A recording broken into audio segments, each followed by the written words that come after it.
Welcome to the sports segment here on AM Show. I'm Benedict. So always a pleasure joining you on this platform. Let's go straight into the stories. And Ghana Olympic Committee President Nunoo Mensah says Ghana's win of the hosting right for the 2023 All-Africa Games is an opportunity to give the country's existing sporting infrastructure a major facelift. Now, Nunoo Mensah, who was a guest on last Saturday's Joy Sports Link, said the uniqueness of Ghana's bid is founded on the plan to rotate the game between three cities in overall format for the games. The GOC president has been giving details of the planned facelift. I wouldn't say that we're going to construct a new Olympic stadium. It's not what's we needed to do immediately. We already have quite a couple of stadiums. We have the Accra Sports Stadium, we have the Kumasi Sports Stadiums, and of course we have the Cape Coast Stadium, which is quite new. Our intention is to, as quickly as possible, lift up these facilities to the international standards. Baba spoke about the Games Village. The intention is that we're going to use the University of Ghana hostels. That's where where you have the Kwapon, you have Nelson, Liman halls. One way or the other, it will be fenced off and used as a Games Village. Our swimming facility, we're hoping that we could put up a new swimming pool very close to University of Cape Coast, and in fact make full use of the Cape Coast Stadium since it's very new, and then also the Elmina Stadium could be one of the training venues. The University of Ghana Stadium could also be one of the venues for training. So there's not much pressure on us to put up a new Olympic-style stadium. What we want to do now is to upgrade a lot of the facilities that we have so they can meet the international. So this is to say that Kumasi, Accra, and Cape Coast will see facelifts again. Unimaginable facelift. I mean, the Accra Sports Stadium will be transformed to a level that anybody who had been out of Ghana in the last 5 years would think when you come back in 2022 or 2023, you will probably think that you are somewhere, maybe one of those rich countries. Well, let's talk about the other. Yeah.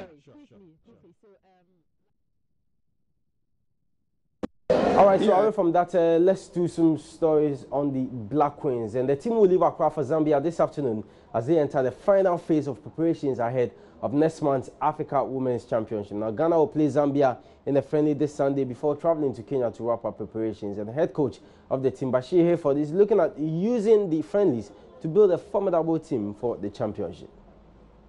Yeah, that is exactly what we were looking for, because I haven't put the team together. That means you have to pick your strength against the teams outside the country. And we were assured that immediately after the ballot, we'll see something like that.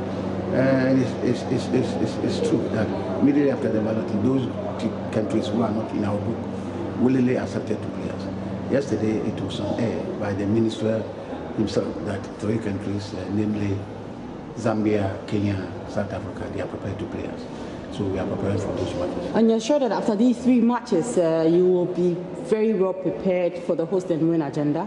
Surety is a question that is very difficult to answer, because it is only God who is sure what he's doing.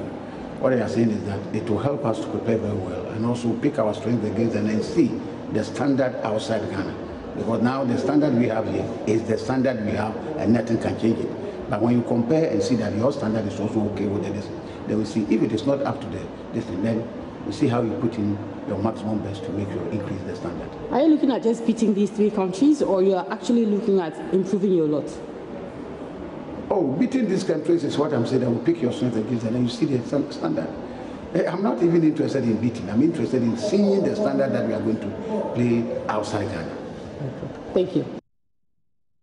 All right, so that's coach of the Black Queens, Bashir. For them, away from the Black Queens, Dreams FC Executive Chairman Ketu Kreku has advised Asante Kotoko against participating in Africa next season. Now, Kotoko will play in the next CAF Confederation Cup after petitioning the Normalization Committee against their decision with some other clubs not to present any Ghanaian club to the CAF for the competition. However, Ketu Kreku thinks going to Africa is not the right move by the club. Well, I think that I'm saying if I'm Kotoko, I will not go to Africa, okay? But it's their prerogative. If I'm Siki Akono, I will not go to Africa. If I'm Georgia Mwakon as the CEO of the club, I will not go to Africa. It's simple as that, because I don't think that they have the team that is competitive enough that could make a big mark on the African continent. I think that they have to bring in new talents. They have to develop the team. They have to play competitive games. They need to look for extra resources and to be very, very competitive. I mean, I don't think that they need this pressure at this moment at all.